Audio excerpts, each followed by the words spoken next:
तुम्हाला पण वरणफळ खायला आवडतं तर ही रेसिपी तुमच्यासाठी अगदी सोप्या पद्धतीने। नमस्कार मंडळी, माझं नाव आहे सोनाली। स्वागत करते मी तुमचं माझ्या यूट्यूब चॅनलवरती। वरणफळ बनवण्यासाठी इथे मी 1 कप मुगाची डाळ घेते। मुगाची डाळ 2-3 पाण्याने स्वच्छ धुवून आपल्याला कुकरला शिजवून घ्यायची आहे।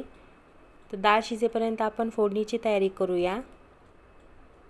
यासाठी मी 15 ते 20 पाकळ्या लसणाच्या घेतल्या आहेत, तो मी बारीक चिरून घेते। तुम्ही लसूण बारीक ठेचून घातला तरी चालेल।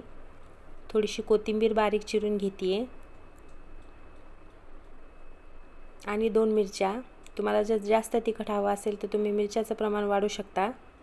यासाठी मी तेलात बारीक चिरलेला लसूण टाकते।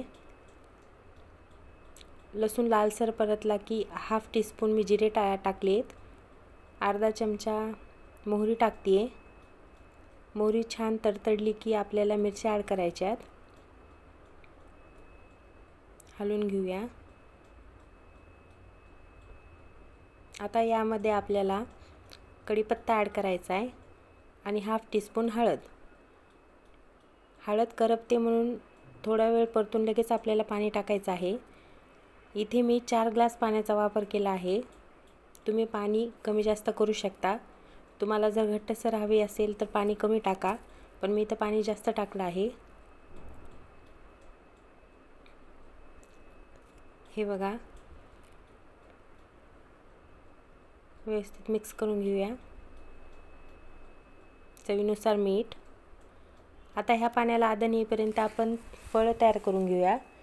फळ तयार करण्यासाठी मी एक चपात्याचा उंडा घेतला आहे, तो चपातीप्रमाणेच लाटून घ्यायचा आहे। जास्त पातळ करायचा नाही आणि जाड पण ठेवायचा नाही। हे बघा, चपाती लाटतो त्याचप्रमाणे करून घ्यायचं आहे। आणि आपल्याला ही फळं कोणत्या पण आकारात बनवू शकता तुम्ही। हे बघा, आता याचे आपण काप करून घेऊया। मी स्क्वेअर शेपमध्ये काप केले आहेत। तुम्ही ते समोस्यांचे आकार पण देऊ शकता।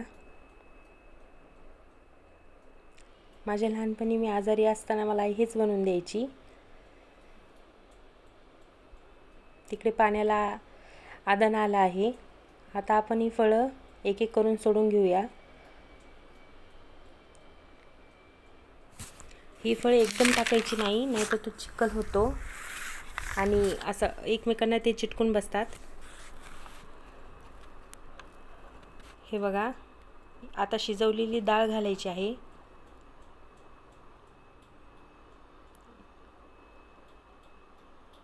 आणि राहिलेली फळं टाकून घेऊया।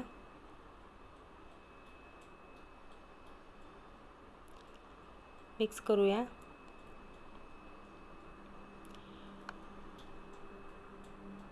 आता झाकण लावून 5 ते 6 मिनिटं आपल्याला फळं शिजून घ्यायची आहेत। 5 ते 6 मिनिटांनंतर चेक करूया। हे बघा, फळं एकदम व्यवस्थित शिजली आहेत। आता कोथिंबीरने गार्निशिंग करूया। गॅसची फ्लेम मी बंद केली आहे। आपली फळे एकदम तयार आहेत। ह्या कन्सिस्टन्सीमध्ये मला हवी होती।